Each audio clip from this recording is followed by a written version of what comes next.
Editors അവറിലേക്ക് സ്വാഗതം. ആദ്യം പ്രധാന വാർത്തകൾ. അമ്മയുടെ സ്നേഹസ്പർശം പോലെ സുമിക്സ് കിഡ്സ് വെയർ. മണിപ്പൂരിലെ തന്ത്രം ഉപയോഗിച്ച് കേരളത്തിൽ ഭരണം പിടിക്കാൻ അമിത്ഷായുടെ ആഹ്വാനം. ക്രൈസ്തവ സമുദായങ്ങളെ സ്വാധീനിക്കാൻ നിർദ്ദേശം. BJP ഭാരവാഹികൾക്ക് രൂക്ഷ വിമർശനം. കഴിവില്ലെങ്കിൽ രാജിവെച്ചു പോകണമെന്നും അമിത്ഷാ. മാർക്ക് ലിമീസും സുസപാക്യുമായും അമിത്ഷാ കൂടിക്കാഴ്ച നടത്തി.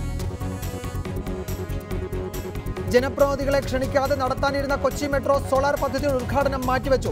പ്രതിഷേധമുയർത്തി അൻവർ സാദത്തും ഹൈബി ഈഡനും. പരാതി ഉൾക്കൊണ്ട് ചടങ്ങ് മാറ്റിവെച്ച മുഖ്യമന്ത്രിയുടെ നടപടിയെ സ്വാഗതം ചെയ്ത് അൻവർ സാദത്ത്. ഉദ്ഘാടന ചടങ്ങ് നിശ്ചയിച്ചിരുന്നില്ലെന്ന് KM RSS പരിപാടിയിൽ പങ്കെടുത്ത ഇരിങ്ങാലക്കുട MLA അരുണനെതിരെ CPM നടപടിയെടുത്തു. അരുണന് പരസ്യ ശാസന. MLAയുടെ നടപടി പാർട്ടിക്ക് ദോഷം ചെയ്തെന്ന് ജില്ലാ കമ്മിറ്റി. പരിപാടികളിൽ ധാരണയോടെ പോകണമെന്നും പാർട്ടി. ISRO ചാരക്കേസിൽ രമൺ ശ്രീവാസ്തവ കുറ്റക്കാരനല്ലെന്ന സിബി മാത്യൂസിന്റെ വെളിപ്പെടുത്തൽ. ചാരക്കേസിൽ രാഷ്ട്രീയ ഗൂഢാലോചന നടന്നു. ഗൂഢാലോചന നടത്തിയത് മുൻ പ്രധാനമന്ത്രി നരസിംഹറാവു എന്ന് K മുരളീധരൻ. എന്തു വെളിപ്പെടുത്തിയാലും പാർട്ടിയിൽ പ്രശ്നമുണ്ടാകില്ല. ദേശീയപാതയോരത്തെ മദ്യശാലകൾ തുറക്കാനുള്ള ഹൈക്കോടതി വിധിക്കെതിരെ സുപ്രീം കോടതിയെ സമീപിക്കുമെന്ന് KCBC. റോഡുകളുടെ ദേശീയപാത പദവി കേന്ദ്ര സർക്കാർ എടുത്തു കളഞ്ഞിട്ടില്ലെന്ന് വാദം. നിയമ നടപടി ആലോചിക്കാൻ നേതൃയോഗം ഈ മാസം 8-ന്. എഡിറ്റേഴ്സ് അവറിലേക്ക് വിശദമായി. 1994 ISRO ചാരക്കേസിൽ രമൺ ശ്രീവാസ്തവ കുറ്റക്കാരനല്ലെന്ന് സിബി മാത്യൂസിന്റെ വെളിപ്പെടുത്തൽ. ചാരക്കേസിൽ രാഷ്ട്രീയ ഗൂഢാലോചന നടന്നിട്ടുണ്ടെന്ന് സിബി മാത്യൂസിന്റെ ആത്മകഥയിൽ പറയുന്നു. പുസ്തകം പുറത്തു വന്നതോടെ കോൺഗ്രസിന്റെ ഗ്രൂപ്പ് രാഷ്ട്രീയം വീണ്ടും തലപൊക്കി തുടങ്ങി. അതേസമയം ചാരക്കേസിൽ ഗൂഢാലോചന നടത്തിയത് മുൻ പ്രധാനമന്ത്രി നരസിംഹറാവു ആണെന്ന് K മുരളീധരൻ പറഞ്ഞു. ഏറെ കൊലളക്കമുണ്ടാക്കിയ ചാരക്കേസിൽ പുതിയ വെളിപ്പെടുത്തലാണ് അന്വേഷണ ഉദ്യോഗസ്ഥനായ സിബി മാത്യൂസ് നടത്തിയിരിക്കുന്നത്. രമൺ ശ്രീവാസ്തവയെ അറസ്റ്റ് ചെയ്യാൻ IB നിർദ്ദേശം നൽകിയതായി സിബി മാത്യൂസ് നിർഭയമെന്ന തന്റെ ആത്മകഥയിൽ രേഖപ്പെടുത്തിയിരിക്കുന്നു. തെളിവില്ലാത്തതിനാൽ അറസ്റ്റ് ചെയ്തില്ല. ഇതിന് വലിയ സമ്മർദ്ദങ്ങൾ അനുഭവിക്കേണ്ടി വന്നുവെന്നും സിബി മാത്യൂസ് പറയുന്നു. DGP ആയിരുന്ന മധുസൂദനും രാജഗോപാലൻ നായരും രമൺ ശ്രീവാസ്തവയെ അറസ്റ്റ് ചെയ്യണമെന്ന കാര്യത്തിൽ മൗനം പാലിച്ചതായും കുറ്റപ്പെടുത്തലുണ്ട്. ചാരക്കേസിൽ രമൺ ശ്രീവാസ്തവ നിരപരാധിയാണെന്നാണ് താൻ ഇന്നും വിശ്വസിക്കുന്നതെന്നും സിബി മാത്യൂസ് പറയുന്നു. 1995 മാർച്ചിൽ K കരുണാകരൻ രാജിവെക്കുന്നതിന് മുമ്പ് അധികാരമാറ്റം അനിവാര്യമാണെന്ന് ഹൈക്കമാൻഡിനെ AK ആന്റണി അറിയിച്ചതായും പുസ്തകത്തിൽ പരാമർശമുണ്ട്. അതേസമയം ചാരക്കേസ് മുൻ പ്രധാനമന്ത്രി നരസിംഹറാവുവിന്റെ സൃഷ്ടിയാണെന്ന് K മുരളീധരൻ പ്രതികരിച്ചു. പക്ഷേ ഇന്ന് അദ്ദേഹത്തിന്റെ ആത്മകഥയിൽ പറയുന്നൊരു കാര്യം IB ഉദ്യോഗസ്ഥന്മാർ ശ്രീവാസ്തവനെ അറസ്റ്റ് ചെയ്യാൻ നിർബന്ധിച്ചു എന്നാണ്.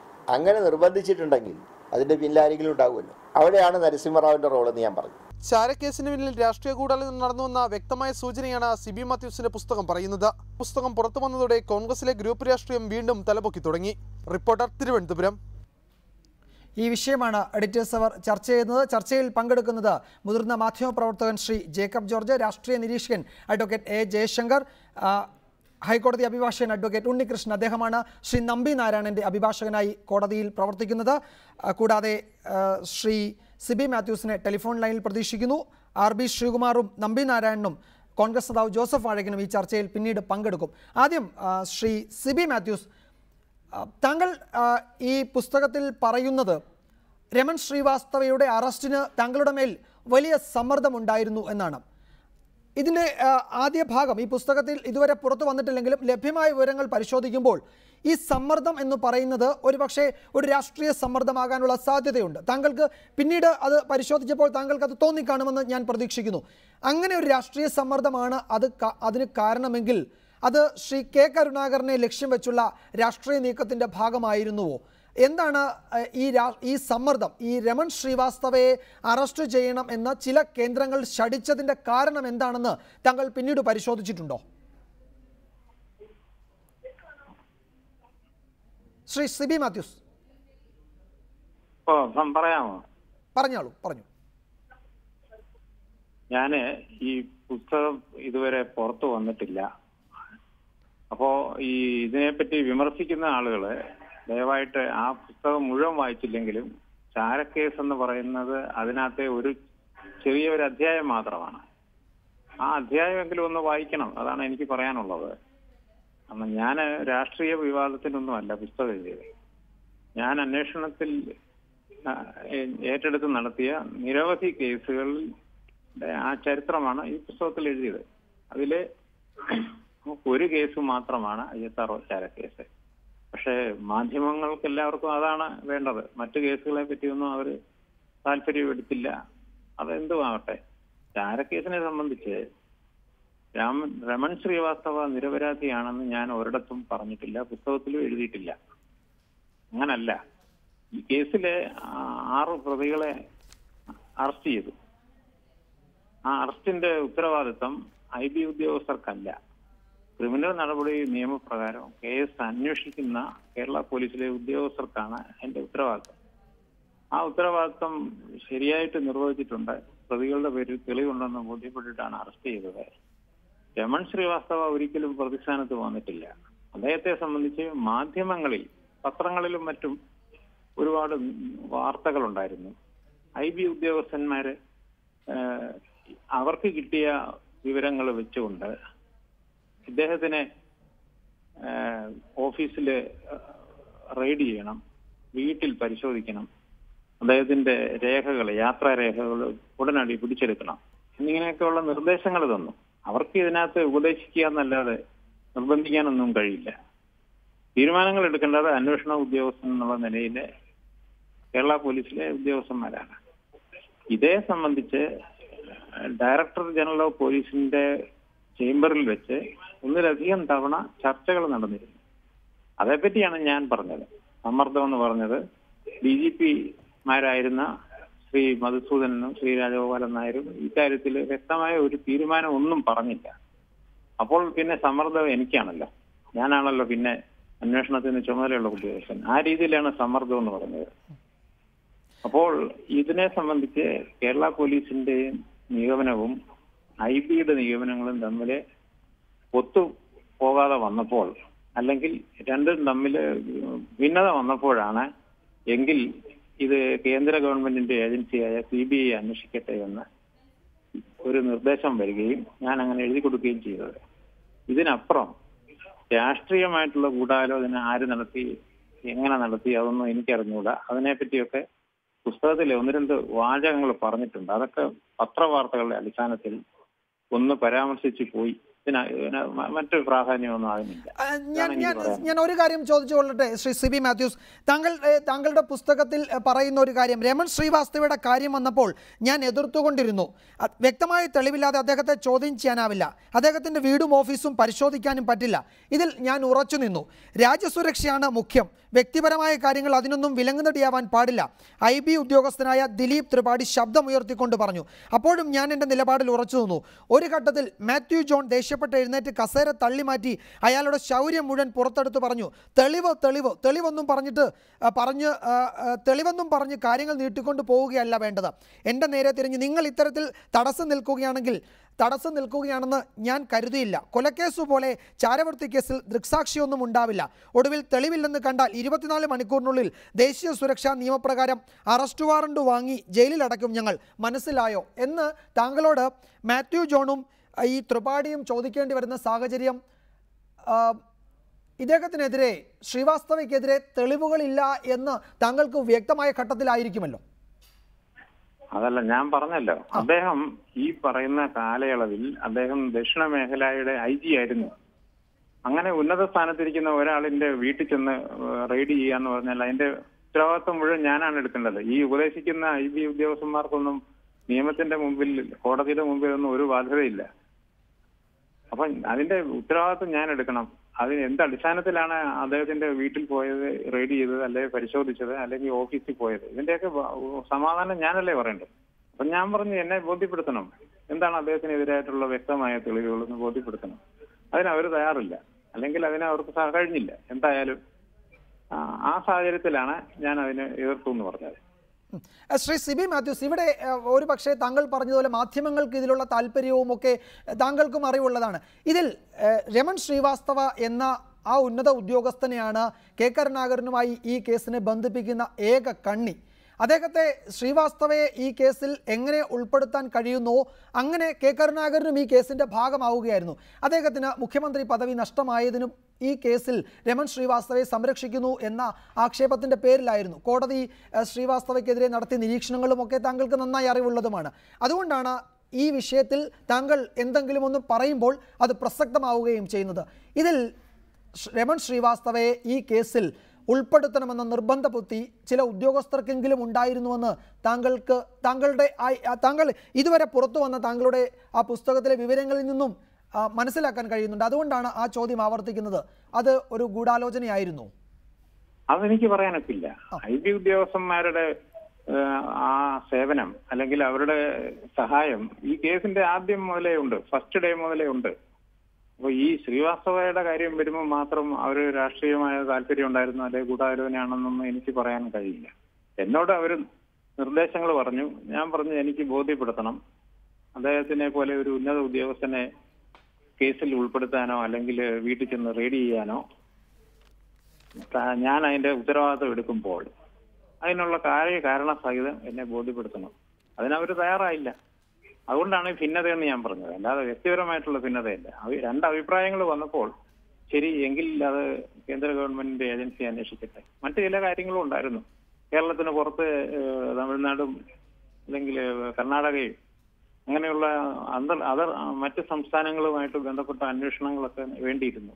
പിന്നെ കേന്ദ്ര ഗവൺമെന്റ് സ്ഥാപനങ്ങളുമായിട്ട് ബന്ധപ്പെട്ട അന്വേഷണം, ഇങ്ങനെയൊക്കെയുള്ള 3 സാഹചര്യങ്ങൾ പറഞ്ഞിട്ടാണ് CBI അന്വേഷിക്കുന്നതായിരിക്കും അഭികാമ്യം എന്ന് ഞാൻ നിർദ്ദേശിക്കുകയും ആ നിർദ്ദേശം അംഗീകരിച്ചിട്ടാണ് കേരള ഗവൺമെന്റ് കേന്ദ്രത്തോട് ആവശ്യപ്പെടുകയും ചെയ്തത്. ശ്രീ CB മാത്യൂസ്, താങ്കൾ ദയവായി തുടരണം ഈ ചർച്ചയിൽ. ഞാൻ താങ്കളിലേക്ക് വീണ്ടും വരാം. അഡ്വക്കേറ്റ് ജയശങ്കർ, രമൺ ശ്രീവാസ്തവയെ പ്രതിയാക്കാൻ ഒരു സമ്മർദ്ദമുണ്ടായിരുന്നു എന്ന ഒരു സൂചനയാണ് അദ്ദേഹത്തിൻ്റെ CB മാത്യൂസിൻ്റെ പുസ്തകത്തിൽ നിന്നും വായിക്കാൻ കഴിയുന്നത്. അദ്ദേഹത്തിൻ്റെ പുറത്തു വന്നിട്ടില്ലാത്ത പുസ്തകത്തിലെ ഏതാനും അധ്യായങ്ങൾ ഇപ്പോൾ സമകാലിക മലയാളം വാരികയുടെ കവർ സ്റ്റോറിയുമൊക്കെ അതിൻ്റെ ഭാഗമായി വരുന്നുണ്ട്. അത് കെ കരുണാകരനെ ലക്ഷ്യം വെച്ചുള്ള രാഷ്ട്രീയ നീക്കമായിരുന്നുവെന്ന് സ്വാഭാവികമായും വിലയിരുത്താൻ ഈ ഘട്ടത്തിൽ കഴിയുന്നുണ്ടോ? അല്ല, ഇത് ഒന്ന് ചാരവൃത്തി കേസ് എന്ന് പറഞ്ഞൊരു സംഗതി പത്രത്തിൽ ഒരു ദിവസം വരുന്നു. മറിയം റഷീദ, ഫൗസിയ ഹസൻ എന്ന് പറഞ്ഞ 2 സ്ത്രീകൾ, മാലിക്കാരായ 2 സ്ത്രീകൾ, അവരുമായി ബന്ധപ്പെട്ട ചില സംഗതികൾ പത്രത്തിൽ വരുന്നു. അതുമായി ചില ഉന്നത പോലീസ് ഉദ്യോഗസ്ഥർക്ക് ബന്ധമുണ്ട് എന്ന ഒരു കണക്ഷൻ അതുമായിട്ട് വരും. അങ്ങനെയാണ് അതിനൊരു പ്രസക്തി ഉണ്ടാകുന്നത്. പിന്നെ ISROയിലെ ഉദ്യോഗസ്ഥന്മാരായ ശശികുമാരൻ, നമ്പിനാരായണൻ മുതലായ ആളുകളുടെ പേര് വരുന്നു. ഇതെല്ലാം കൂടി ചേർത്ത് നമ്മുടെ നാട്ടിലെ മാധ്യമങ്ങൾ മത്സരിച്ച് എന്ന് പറയാവുന്ന രീതിയിൽ തന്നെ സ്റ്റോറികൾ വരുന്നു. മലയാള മനോരമയിലൊക്കെ ഈ എഡിറ്റോറിയൽ പേജിൽ വലിയ പരമ്പര തന്നെ വരുന്നു. എന്ന് മാത്രമല്ല, ഞാൻ ഇപ്പോഴും ഓർമ്മിക്കുന്നൊരു കാര്യമുണ്ട്. ISROയിലെ വാഹനം, അവർ ജോലിക്കാരെ കൊണ്ടുപോകുന്ന ബസ്, അതിൻ്റെ നിറം ചാരയായിരുന്നു എന്നുള്ളത് പോലും വലിയ ഒരു പ്രാധാന്യത്തോടെ ചാര, മനസ്സിലായി, ചാരക്കേസ് ചാര എന്ന രീതിയിലൊക്കെ നമ്മുടെ നാട്ടിലെ മാധ്യമങ്ങൾ യക്ഷിക്കഥയും പക്ഷിക്കഥയും അടിച്ചു വിടുന്നു. അവിടെയാണ് രമൺ ശ്രീവാസ്തവയുടെ പേര് വിടുന്നത്. രമൺ ശ്രീവാസ്തവ മുഖ്യമന്ത്രി കെ കരുണാകരനുമായിട്ട് വലിയ അടുപ്പമുള്ളൊരു ഉദ്യോഗസ്ഥനാണ്. ആ രീതിയിൽ നേരത്തെ തന്നെ നോട്ടപ്പുള്ളിയായിട്ടുള്ള ആൾ, പ്രത്യേകിച്ച് സിറാജുന്നീസയുടെ കൊലപാതകമൊക്കെ ആയിട്ട് ബന്ധപ്പെട്ട് ഒരു വിവാദ പുരുഷനായി നിൽക്കുന്ന സാഹചര്യത്തിലാണ്. അപ്പോഴാണ് ഇങ്ങനൊരു സാഹചര്യം വന്നപ്പോൾ കെ കരുണാകരന് വേണമായിരുന്നെങ്കിൽ രമൺ ശ്രീവാസ്തവയെ തള്ളിപ്പറഞ്ഞാൽ മതിയായിരുന്നു. രമൺ ശ്രീവാസ്തവയെല്ലാം ആര് കുറ്റം ചെയ്താലും ഞാൻ ശിക്ഷിക്കും, അവരെ വെച്ചുകൊണ്ടിരിക്കില്ല. നേരെ മറിച്ച് കരുണാകരൻ തന്നെയും രമൺ ശ്രീവാസ്തവയെ പിന്തുണയ്ക്കുന്ന രീതിയിൽ അല്ലെങ്കിൽ അദ്ദേഹത്തെ ഷീൽഡ് ചെയ്യുന്ന രീതിയിൽ ഉള്ള പരാമർശങ്ങൾ നടത്തി. അതോടുകൂടി മാധ്യമങ്ങളുടെ സംശയം വർദ്ധിച്ചു. ആ സമയത്ത് തന്നെയാണ് ശ്രീ ഉമ്മൻചാണ്ടിയെ മന്ത്രിസഭയിൽ നിന്ന് പുറത്തു പോകുന്ന സാഹചര്യം ഉണ്ടാകുന്നത്. MA കുട്ടപ്പൻ്റെ രാജ്യസഭാ സീറ്റുമായിട്ട് ബന്ധപ്പെട്ട വിവാദങ്ങളൊക്കെ ഉണ്ടാകുന്നു. അപ്പോൾ ഇത് വളരെ സമർത്ഥമായ രീതിയിൽ ഉമ്മൻചാണ്ടിയും അദ്ദേഹത്തോടൊപ്പമുള്ള ആളുകളും കരുണാകരനെതിരായിട്ട് ഉപയോഗിക്കുകയാണ് ചെയ്തത്. അങ്ങനെയാണ് ഇതൊരു വലിയ വിഷയമായിട്ട് വന്നത്. രമൺ ശ്രീവാസ്തവയെ മുഖ്യമന്ത്രിയെ സംരക്ഷിക്കാൻ ശ്രമിക്കുന്നു. മുഖ്യമന്ത്രി ചാരനാണെന്നൊന്നും ആരും പറഞ്ഞിട്ടില്ല. ചാരവൃത്തി കേസുമായി ബന്ധമുള്ള ഒരു ഉദ്യോഗസ്ഥനെ കരുണാകരൻ എന്തിന് പ്രൊട്ടക്റ്റ് ചെയ്യുന്നു എന്നുള്ളതാണ്. അങ്ങനെയാണ് വന്നത്. ആ ഘട്ടത്തിലാണ് ഉമ്മൻചാണ്ടിയൊക്കെ നടന്ന് പരസ്യമായിട്ട് കരുണാകരനെതിരായിട്ട് പ്രസംഗിച്ചു. CPM-കാരല്ല പറഞ്ഞു, CPM-കാർ CPI-കാരൊക്കെ അവരിൽ കഴിയുന്ന രീതിയിൽ പറഞ്ഞു. പക്ഷേ ഇത് ഏറ്റവും രൂക്ഷമായ രീതിയിൽ ഉന്നയിച്ചത് ശ്രീ ഉമ്മൻചാണ്ടിയും അതുപോലെ മലയാള മനോരമ പത്രവുമാണ്. അതിൻ്റെ ഉദ്ദേശം വളരെ വ്യക്തമായിരുന്നു. കാരണം രണ്ടുപേരുടെ താല്പര്യം ഒന്ന് തന്നെയാണല്ലോ. അങ്ങനെ കരുണാകരൻ വളരെ ഒരു ടൈൻറ്റഡ് ഇമേജ് ആവുന്നു. ആ ഘട്ടത്തിൽ തന്നെയാണ് കൂത്തുപറമ്പ് വെടിവെപ്പ് ഒക്കെ ഉണ്ടാകുന്നത്. അങ്ങനെ അതുകൂടി ആയി കഴിഞ്ഞപ്പോൾ ഘടകകക്ഷികളെല്ലാം കരുണാകരനെതിരായിട്ട് തിരികും. അദ്ദേഹത്തിന് നിയമസഭാ കക്ഷി നേതൃത്വവും മുഖ്യമന്ത്രി സ്ഥാനവും ഉപേക്ഷിച്ച് പോകേണ്ടതായിട്ട് വരും. ഇതാണ് ഇതുമായിട്ട് ബന്ധപ്പെട്ട രാഷ്ട്രീയ വിവാദം. പിന്നെ ഈ ചാരവൃത്തി കേസ് വലിയ ഒരു സംഭവമാണ്. ജേക്കബ് ജോർജ് വന്നില്ല, അദ്ദേഹത്തിന് കുറച്ചുകൂടി നന്നായിട്ട് പറയാൻ കഴിയും. ഈ ചാരവൃത്തി ഇല്ല എന്ന് അന്ന് പറഞ്ഞ ഒരാൾ ശ്രീ ജേക്കബ് ജോർജാണ്. അദ്ദേഹം ഇന്ത്യ ടുഡേയിൽ കാര്യമായിട്ട് ആ രീതിയിൽ എഴുതിയിരുന്നു. പക്ഷേ മറ്റെല്ലാ മാധ്യമങ്ങളും അവനെ ക്രൂശിക്കുക എന്ന രീതിയിൽ ഇങ്ങനെ ആർത്ത് വിളിച്ചുകൊണ്ടിരിക്കുകയായിരുന്നു. അന്ന് അതിന് വ്യത്യസ്തനായ ഒരാൾ ശ്രീ ജേക്കബ് ജോർജും അങ്ങനെ പിന്നെ നമ്മുടെ TN ഗോപകുമാർ, അങ്ങനെ വളരെ അപൂർവ ആളുകൾ മാത്രമാണ് വിപരീതമായ ഒരു അഭിപ്രായം പറഞ്ഞത്. മാത്രമല്ല, അന്ന് വളരെ ലോജിക്കലായിട്ടൊരു സംശയം ഒരാൾ എന്നോട് ചോദിച്ചത്, ഇവർക്കൊന്നും അറിയാൻ പാടില്ലാത്ത എന്ത് രഹസ്യമാണ് ISROയിലുള്ളത് എന്നിട്ട് വളരെ പ്രസക്തമായിട്ടൊരു സംശയം പല ആളുകളും അന്ന് ഉന്നയിക്കണ്ടായി. ഇതാണ് അതുമായിട്ട് ബന്ധപ്പെട്ട് നമ്മുടെ നാട്ടിലുണ്ടായ എൻ്റെ ഓർമ്മയിലുള്ള കാര്യങ്ങൾ. ഞാൻ വരാം താങ്കളിലേക്ക്. ശ്രീ ജേക്കബ് ജോർജ്, ഈ പുസ്തകം മുഴുവൻ നമുക്ക് വായിക്കാൻ കഴിഞ്ഞിട്ടില്ല, അത് പുറത്തിറങ്ങാൻ പോകുന്നേ ഉള്ളൂ. എങ്കിലും അതിൽ രാഷ്ട്രീയമായി ചർച്ച ചെയ്യേണ്ടുന്ന ചില പരാമർശങ്ങൾ, ഒരുപക്ഷെ കോൺഗ്രസിൽ അത് ചർച്ചയായേക്കാമെന്ന ചില പരാമർശങ്ങളുണ്ട്. അത് ഇപ്രകാരമാണ്: കോൺഗ്രസിലെ കോടതി വിധി വന്നയുടനെ രമൺ ശ്രീവാസ്തവയെ അന്വേഷണ വിധേയമായി സസ്പെൻഡ് ചെയ്തു. ഹൈക്കോടതി ഉത്തരവിനെ പറ്റിയാണ് സിബി മാത്യൂസ് പറയുന്നത്. കോൺഗ്രസിലെ ആന്റണി ഗ്രൂപ്പ് നേതാക്കളായ സുധീരൻ, ഉമ്മൻചാണ്ടി, ചെറിയാൻ ഫിലിപ്പ്, MI ഷാനവാസ് മുതലായവരും KM മാണി, PK കുഞ്ഞാലിക്കുട്ടി എന്നിവരും ഡൽഹിയിലെത്തി ഹൈക്കമാൻഡിന് മേൽ നേതൃമാറ്റം എന്ന ആശയം ശക്തമായി ആവശ്യപ്പെട്ടു. ഒടുവിൽ 95 മാർച്ചിൽ K കരുണാകരൻ രാജിവെച്ചു. ഏപ്രിൽ മാസം AK ആന്റണി ഡൽഹിയിൽ നിന്നും കേരളത്തിലെത്തി മുഖ്യമന്ത്രിയായി അധികാരമേറ്റു. പിന്നീട് K കരുണാകരനുമായി ബന്ധപ്പെട്ട ചില കാര്യങ്ങളാണ് അദ്ദേഹം ഈ പുസ്തകത്തിൽ പറയുന്നത്. ഈ രമൺ ശ്രീവാസ്തവയ്ക്ക് മേൽ ഈ കേസിൻ്റെ ഒരു ഉത്തരവാദിത്വം ചാർത്തിക്കൊടുക്കാനും അദ്ദേഹത്തെ അറസ്റ്റ് ചെയ്യാനുമൊക്കെ വലിയ സമ്മർദ്ദം ഉണ്ടായിരുന്നു, അതിനെ ഞാൻ അതിജീവിക്കുകയായിരുന്നു എന്ന് സിബി മാത്യൂസ് പറയുമ്പോൾ രമൺ ശ്രീവാസ്തവ K കരുണാകരൻ എത്രത്തോളം പ്രിയപ്പെട്ട ഉദ്യോഗസ്ഥനായിരുന്നു എന്നും ഈ കേസിൽ K കരുണാകരനെ ഏതെങ്കിലും തരത്തിൽ ബന്ധിപ്പിക്കാമെങ്കിൽ അത് ശ്രീവാസ്തവയിലൂടെ മാത്രമേ പറ്റുള്ളൂ എന്നൊക്കെ അറിയാം എല്ലാവർക്കും. സ്വാഭാവികമായും അത്തരമൊരു നീക്കം നടന്നിട്ടുണ്ട് എന്ന് സിബി മാത്യൂസ് പറയുമ്പോൾ ഈ കേസിൽ K കരുണാകരനെതിരെ രാഷ്ട്രീയ ഗൂഢാലോചന നടന്നിട്ടുണ്ട് എന്നല്ലേ അദ്ദേഹം പറയാതെ പറയുന്നത്?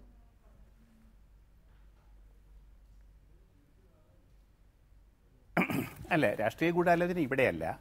ഇതുപോലൊരു സാഹചര്യം ഉണ്ടായപ്പോൾ ആ സാഹചര്യത്തെ അങ്ങേയറ്റം ഫലപ്രദമായിട്ട് വിനിയോഗിക്കാൻ ആന്റണി പക്ഷം ശ്രമിക്കുകയാണ് ഉണ്ടായത്. അല്ലാതെ ബഹുമാനപ്പെട്ട CB മാത്യൂസിൻ്റെ മേലെ രാഷ്ട്രീയ സമ്മർദ്ദം ഉണ്ടായിരുന്നില്ല. അദ്ദേഹം ഈ പറഞ്ഞ കാര്യങ്ങൾ ഞാൻ പൂർണ്ണമായിട്ടും അംഗീകരിക്കുന്നു. പക്ഷേ ഒരു കാര്യം, രമൺ ശ്രീവാസ്തവ പ്രതിയല്ല, അദ്ദേഹത്തിനെതിരെ തെളിവുണ്ടായിരുന്നില്ല, അദ്ദേഹം കുറ്റക്കാരനല്ല എന്ന് അദ്ദേഹം ബഹുമാനപ്പെട്ട CB മാത്യൂസ് പറയുന്നുണ്ട്. ഞാൻ തീർച്ചയായിട്ടും അതിൽ സന്തോഷം രേഖപ്പെടുത്തുന്നു.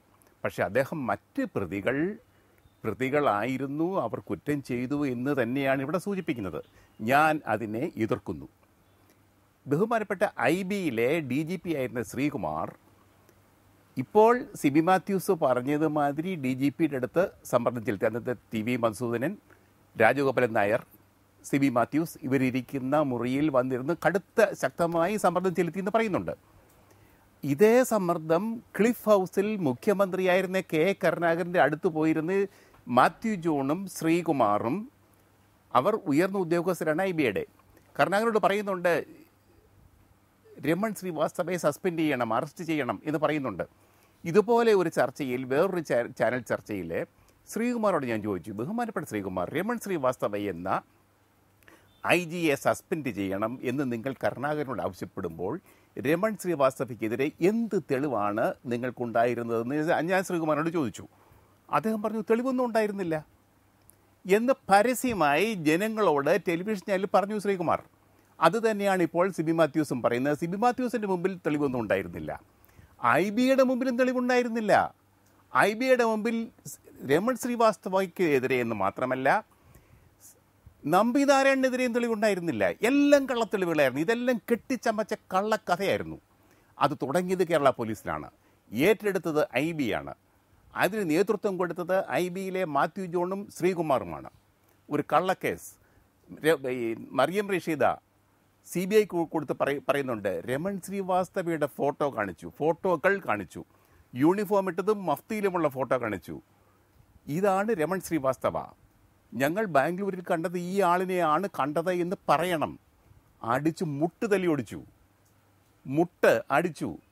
അത് കഴിഞ്ഞിട്ട് ആ കേസിൻ്റെ സമയത്ത് ഇവർ ജയിലിൽ കിടക്കുമ്പോൾ ഇന്ത്യ ടുഡേ പ്രതിനിധിയായിരുന്നു ഞാൻ ജുഡീഷ്യൽ മജിസ്ട്രേറ്റ് കോടതിയിൽ നിന്ന് പെർമിഷൻ മേടിച്ച് വിയൂർ ജയിലിൽ പോയി മറിയ റഷീദയെ കണ്ടു, സംസാരിച്ചു. അപ്പോൾ അവിടെ കാണിച്ചു മുട്ട്. ഭീകരമായ സ്ഥിതിവിശേഷമായിരുന്നു. മുട്ട് വീങ്ങി വീർത്തിരുന്നു ദിവസങ്ങൾ കഴിഞ്ഞിട്ടും. ഞാനതൊരു സ്റ്റോറി എഴുതി, പോലീസുകാർ എനിക്കെതിരെ കേസ് കൊടുത്തു. ആ കേസിൽ എനിക്കെതിരെ ലക്ഷ്യം മറിയ റഷീദയെയും ഫൗസിയ ഹസനെയും ജയിലിൽ പിടിച്ച് തുടർന്ന് ഇടാൻ വേണ്ടിയുള്ള ഒരു നീക്കമായിരുന്നു അത്. ഇത്രയും കാലത്തെ പീഡനങ്ങൾ തുടർന്നത് കേരളത്തിലെ പോലീസുകാരാണ്. ശ്രീ ജേക്കബ് ജോർജ്, താങ്കൾ ദയവായി തുടരുക. ഇപ്പോൾ RB ശ്രീകുമാർ ടെലിഫോൺ ലൈനിലുണ്ട്.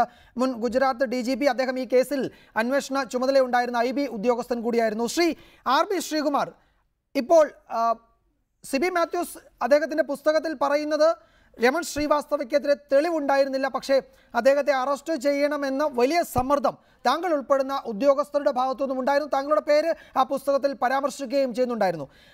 ഇനിയിപ്പോൾ ചോദിച്ചിട്ട് കാര്യമുണ്ടോ എന്ന് എനിക്കറിയില്ല. പക്ഷേ രമൺ ശ്രീവാസ്തവയ്ക്കെതിരെ IB-യുടെ പക്കൽ എന്തു തെളിവായിരുന്നു ഈ കേസുമായി ബന്ധപ്പെട്ടുണ്ടായിരുന്നത്? ഈ ചാരക്കേസില് പോലീസാണ് കേസെടുത്തത്. അതിന്റെ സഹായത്തിന് സെൻട്രൽ ഗവൺമെന്റിന്റെ നിർദ്ദേശം അനുസരിച്ചിട്ട് IB ഓഫീസേഴ്സ് പോവുകയായിരുന്നു. അത് ഡൽഹിയിൽ നിന്ന് ധർ എന്ന് പറഞ്ഞ മലൈ ധർ MK ധർ എന്ന് പറഞ്ഞ ഓഫീസറായിരുന്നു സൂപ്പർവൈസ് ചെയ്തത്. അതിൽ 25ഓളം ഓഫീസേഴ്സ് ഉണ്ടായിരുന്നു. എനിക്ക് തന്ന റോള് ശശികുമാരനെയും മറിയം റഷീദയും ഇൻട്രോഗേറ്റ് ചെയ്യാനാണ്. ആ റിപ്പോർട്ട് ഞാൻ ഡീറ്റെയിൽ ആയിട്ട് കൊടുത്തിട്ടുണ്ട്. അവർക്ക് എനിക്കെതിരായിട്ടോ IB-ക്കെതിരായിട്ടോ ഇവർ രണ്ടുപേരും യാതൊരു പരാതിയും കൊടുത്തിട്ടില്ല. ഈ രമൺ ശ്രീവാസ്തവയെ അറസ്റ്റ് ചെയ്യണമെന്നോ രമൺ ശ്രീവാസ്തവ റോൾ എന്തോതിനെ പറ്റിയുള്ള ഞാൻ പഠനം നടത്തിയിട്ടില്ല. പക്ഷേ പിന്നീട് മനസ്സിലായത് IB ഹെഡ്ക്വാർട്ടറിൽ അവർക്ക് ഉള്ള ഇൻവെസ്റ്റിഗേഷനിൽ അവർക്ക് അറിഞ്ഞത് രമൺ ശ്രീവാസ്തവയുടെ റോൾ ഉണ്ടെന്നാണ്. അത് നമ്മുടെ MK ധറിൻ്റെ മലൈ കൃഷ്ണ ധർ ഓപ്പൺ സീക്രട്സ് എന്നുള്ള ബുക്കിൽ ഒരു ചാപ്റ്റർ വിശദമായിട്ട് 20-25 പേജുള്ള ഒരു ചാപ്റ്റർ എഴുതിയിട്ടുണ്ട്, ഗ്രൗണ്ടഡ് റോക്കറ്റ്. അതിൽ ഡയറക്ടർ ഇൻ്റലിജൻസ് ബ്യൂറോ അന്നത്തെ DC പാഠക് അദ്ദേഹത്തിൻ്റെ ലെറ്ററിൽ തന്നെ നരസിംഹറാവിനോട് എഴുതിയിട്ടുണ്ട്. ഇദ്ദേഹത്തിൻ്റെ ഇൻവോൾവ്മെൻ്റ് ഉണ്ട്, കൂടുതൽ ഇൻട്രോഗേറ്റ് ചെയ്യേണ്ടി വരും, കൂടുതൽ ഇൻവെസ്റ്റിഗേറ്റ് ചെയ്യേണ്ടി വരും പറഞ്ഞിട്ടുണ്ട്.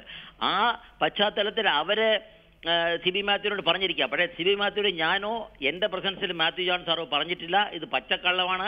എന്തിനാണ് ഇത് പറഞ്ഞതെന്ന് അറിയില്ല. വളരെ ദുഃഖകരമായ കാര്യമാണ്. CB മാത്യു സാറിനെ പറ്റി എനിക്ക് നല്ലൊരു അഭിപ്രായമാണ് ഇത് ഉണ്ടായിരുന്നത്. പക്ഷേ അതെല്ലാം എനിക്ക് മാറ്റിമറിക്കേണ്ടി വന്നു. ഞാനങ്ങനെ പറഞ്ഞിട്ടുണ്ടെങ്കിൽ ഞാൻ പറയല്ല, എഴുതി കൊടുക്കും. നരേന്ദ്രമോദി സാഹിബ് മുസ്ലിം കമ്മ്യൂണിറ്റിയെ അധിക്ഷേപിച്ച് വർഗീയപരമായ വളരെ മോശമായ രീതിയിൽ സംസാരിച്ചപ്പോൾ അത് റിപ്പോർട്ട് അയക്കരുതെന്ന് ചീഫ് സെക്രട്ടറി എനിക്ക് റിട്ടേൺ ഓർഡേഴ്സ് തന്നതിനെ അതിനെ വയലേറ്റ് ചെയ്ത് ഞാൻ റിപ്പോർട്ട് ചെയ്ത ആളാണ്. നാഷണൽ മൈനോറിറ്റി കമ്മീഷൻ എൻ്റെ റിപ്പോർട്ട് പോയിട്ടുണ്ട്. നാഷണൽ മൈനോറിറ്റി കമ്മീഷൻ റിപ്പോർട്ട് അയക്കരുതെന്ന് പറഞ്ഞു.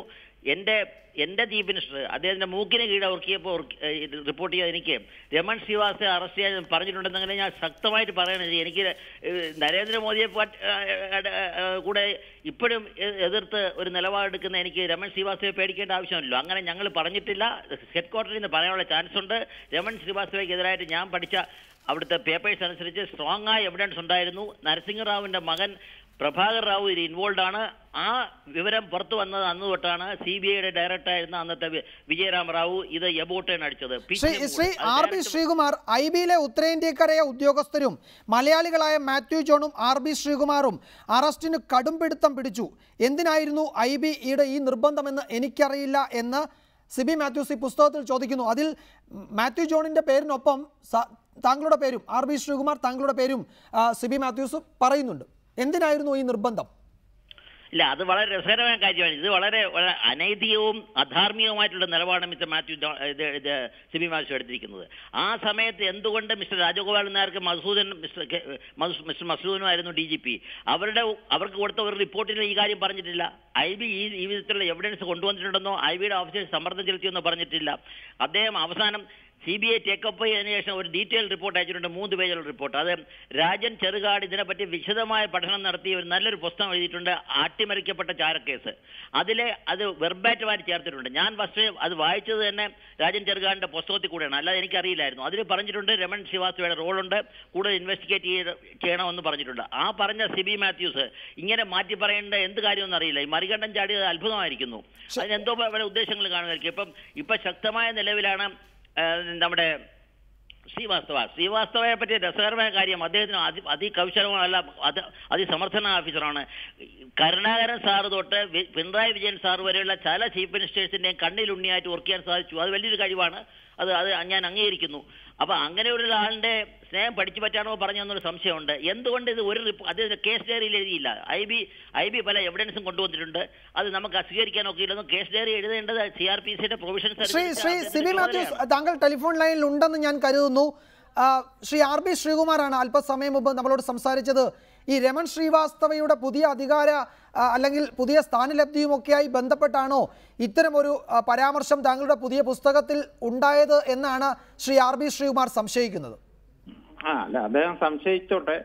ഞാൻ സർവീസിൽ കിട്ടാവുന്ന എല്ലാ ഉന്നത പദവികളും DGP ആയിരുന്നു, അതിനുശേഷം മുഖ്യ വിവരാവകാശ കമ്മീഷണറായിരുന്നു. അതിന്റെ കാലാവധിയും പൂർത്തിയാക്കി. ഇനി എനിക്ക് ഒരു പദവിയും ആർക്കും തരാനും പറ്റില്ല, ഞാൻ ആഗ്രഹിക്കുന്നുമില്ല. അങ്ങനെയൊക്കെ സംശയിക്കുന്നത് അദ്ദേഹത്തിന്റെ ഒരു സ്വഭാവം എന്നല്ലാതെ ഞാൻ എന്ത് പറയാനാ. അദ്ദേഹം ആദ്യം ഞാൻ എഴുതിയ പുസ്തകത്തിന്റെ ഒരു അധ്യായം ഒന്ന് വായിക്കട്ടെ, ഇങ്ങനെ ഈ കമന്റുകളൊക്കെ പറയുന്നതിന് മുമ്പേ. പെട്ടെന്ന് ആരെങ്കിലും പറഞ്ഞതോ അല്ലെ പത്രത്തിൽ വായിച്ചതോ കേട്ടോണ്ട് എന്നെ വിലയിരുത്താൻ വരട്ടെ. അദ്ദേഹം ഒരാഴ്ചയും കൂടെ ഒന്ന് കാത്തിരുന്നാൽ ആ പുസ്തകം വായിക്കാമല്ലോ. ഞാൻ പറഞ്ഞതിനകത്ത് ഉറച്ചു നിൽക്കുന്നു. അദ്ദേഹത്തിന് രമൺ ശ്രീവാസ്തവ നിരപരാധിയാണെന്ന് ഞാൻ ഒരിടത്തും പറഞ്ഞിട്ടില്ല. അദ്ദേഹത്തിനെ അറസ്റ്റ് ചെയ്യാൻ മതിയായ കോടതിയുടെ മുമ്പിൽ ഞാനാണ് സമാധാനം പറയുന്നത്. മതിയായ തെളിവുകൾ ഇല്ലാതെ അറസ്റ്റ് ചെയ്താലേ ആരെങ്കിലും എന്നെ സഹായിക്കുമോ? ഈ ഉദ്യോഗസ്ഥന്മാർ, IB ഉദ്യോഗസ്ഥന്മാർ പറയുമോ ഞങ്ങൾ പറഞ്ഞിട്ടാണ് അവിടെ എല്ലാം റീഡ് ചെയ്തതെന്ന് പറയുമോ? ഇല്ല. ഞാനാണ് കോടതിയുടെ മുമ്പിൽ പോയി സമാധാനം പറയേണ്ടത്, അല്ലെങ്കിൽ മേലധികാരികളുടെ അല്ലെങ്കിൽ ഗവൺമെന്റിന് മുമ്പിൽ. അതിനെ ബോധ്യപ്പെടുത്താവുന്ന, എന്നെ മാത്രമല്ല കോടതിയെയും ഗവൺമെന്റിനെയും ബോധ്യപ്പെടുത്താവുന്ന തെളിവുകൾ ഇല്ലായിരുന്നു എന്ന് മാത്രമേ ഞാൻ പറഞ്ഞുള്ളൂ. പലരെ പറ്റിയും പലർക്കും സംശയം ഉണ്ടാവും. ആ സംശയം വെച്ചുകൊണ്ട് ഉന്നതനായ ഒരു പോലീസ് ഉദ്യോഗസ്ഥനെ കേസിൽ പ്രതിയായിട്ട് അറസ്റ്റ് ചെയ്യാൻ പറ്റുമോ? അത് സാധിക്കില്ല. ശരി, അതാണ് താങ്കളുടെ വിശദീകരണം. ഞാൻ വരാം താങ്കളിലേക്ക്. ശ്രീ നമ്പി നാരായണൻ, താങ്കൾക്ക് ഈ വിവാദങ്ങൾ കാണുമ്പോൾ ഇപ്പോൾ എന്താണ് തോന്നുന്നത്? രമൺ ശ്രീവാസ്തവയുടെ പങ്ക് സംബന്ധിച്ചുള്ള ചർച്ചകളാണല്ലോ ഇപ്പോൾ സിബി മാത്യൂസിൻ്റെ പുസ്തകവുമായി ബന്ധപ്പെട്ട് പുറത്തു വരുന്നത്. നമുക്ക് ആ പുസ്തകത്തിൻ്റെ മുഴുവൻ വിവരങ്ങളും ലഭ്യമാകാൻ പോകുന്നതേ ഉള്ളൂ. എങ്കിൽ പോലും താങ്കൾ ഈ കേസിൻ്റെ പോലീസും ആദ്യം സെൻട്രൽ IBയും കണ്ടെത്തിയ നിഗമനങ്ങളിൽ നിന്നുകൊണ്ടാണ് ശ്രീ RB ശ്രീകുമാറും ശ്രീ സിബി മാത്യൂസും ഈ വിഷയത്തിൽ ഇപ്പോഴും സംസാരിക്കുന്നത് എന്നത് താങ്കളെ അത്ഭുതപ്പെടുത്തുന്നുണ്ടോ? എനിക്ക് പറയാനുള്ളത്, ഞാൻ ഈ ബുക്ക് കണ്ടില്ല. അടുത്ത ആഴ്ച ആ ബുക്ക് കണ്ടിട്ട് കംപ്ലീറ്റ് വായിച്ചിട്ട് എൻ്റെ കമന്റ് പറയാം. പക്ഷെ അതിനിടയ്ക്ക് എനിക്ക് ചോദിക്കാനുള്ള ഒരു ചോദ്യമുണ്ട് മിസ്റ്റർ സിബി മാത്യുവിനോട്. IBയുടെ സമ്പർക്കം കൊണ്ടിട്ടാണ് ഇന്നത്തെ മനോരമയിൽ കണ്ടിട്ടുള്ള കാര്യം. ശരിയാണോ തെറ്റാണോ എന്ന് സിബി മാത്യു പറയണം. നമ്പി നാരായണനെയും രമൺ ശ്രീവാസ്തവയും അറസ്റ്റ് ചെയ്യാനായിട്ട് അവരുടെ സമ്മർദ്ദം ഉണ്ടായിരുന്നു. രമൺ ശ്രീവാസ്തവയുടെ കേസിൽ എവിഡൻസ് ഒന്നും ഇല്ലാത്തതുകൊണ്ട് അറസ്റ്റ് ചെയ്തില്ല. മാത്രമല്ല, ഇപ്പൊ പറഞ്ഞു സിബി മാത്യു പറഞ്ഞത് IB രമൺ ശ്രീവാസ്തവയുടെ വീടും ഓഫീസും റെയ്ഡ് ചെയ്യണം എന്ന് നിർബന്ധിച്ചു എന്ന് പറഞ്ഞു. എനിക്ക് ചോദിക്കാനുള്ളത്, അതേ IB എന്റെ വീടും ഓഫീസും റെയ്ഡ് ചെയ്യാനായിട്ട് പ്രഷറൈസ് ചെയ്തോ അല്ല ചെയ്യണ്ട എന്ന് പറഞ്ഞതാണോ? പക്ഷെ ഒരു കാര്യം, അവിടെ അറസ്റ്റിന് മുമ്പ് തന്നെ ഒരു അക്യൂസ്ഡ് ആയിട്ട് ഇല്ലാത്ത ഒരാളിന്റെ വീടും ഓഫീസും റെയ്ഡ് ചെയ്യാൻ പറഞ്ഞ IB എന്റെ വീട് റെയ്ഡ് ചെയ്യാനായിട്ട് പറഞ്ഞിട്ടില്ലേ? അതിനെ ചോദ്യം ചിലപ്പോൾ ബുക്കിനകത്ത് കാണുമായിരിക്കും. അല്ലല്ല, ശ്രീ നമ്പി നാരായണൻ, താങ്കൾക്കെതിരെ തെളിവുണ്ടായിരുന്നു എന്ന് തന്നെയാണ് സിബി മാത്യൂസിൻ്റെ പുസ്തകത്തിൽ പറയുന്നത്. എന്നാൽ പിന്നെ നമ്പി നാരായണൻ്റെ അറസ്റ്റിനെ വൈകിപ്പിക്കേണ്ട, ശ്രീവാസ്തവയുടെ കാര്യം പിന്നീട് തീരുമാനിക്കാമെന്ന് രാജഗോപാലൻ നായർ പറഞ്ഞു. അപ്പോൾ ഞാനത് സമ്മതിച്ചു. നമ്പി നാരായണൻ്റെ അറസ്റ്റ് ചെയ്യാനുള്ള തെളിവുകൾ ലഭിച്ചിട്ടുണ്ട്.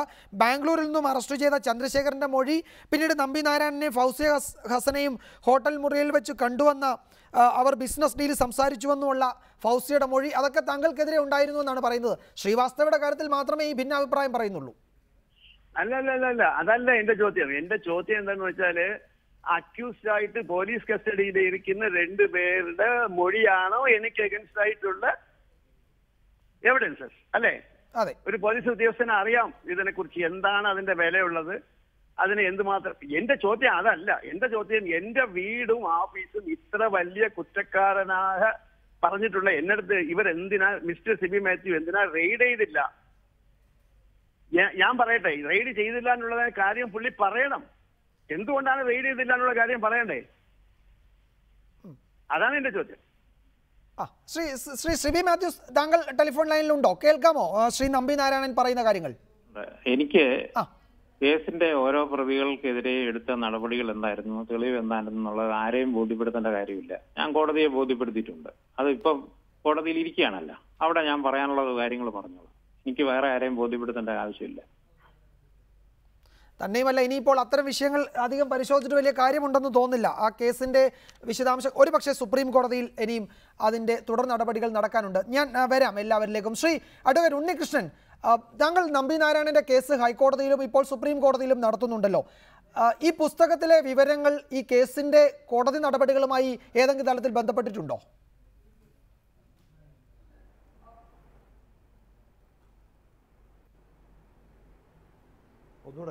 ഒന്നുകൂടെ പറയണം. ഈ കേസിന്റെ ഇപ്പോൾ പുറത്തു വന്ന സിബി മാത്യൂസിന്റെ പുസ്തകങ്ങളിലെ കാര്യങ്ങൾ ഈ കേസിന്റെ കോടതി നടപടികളുമായി ഏതെങ്കിലും തരത്തിൽ ബന്ധപ്പെടുന്ന വിവരങ്ങളാണോ?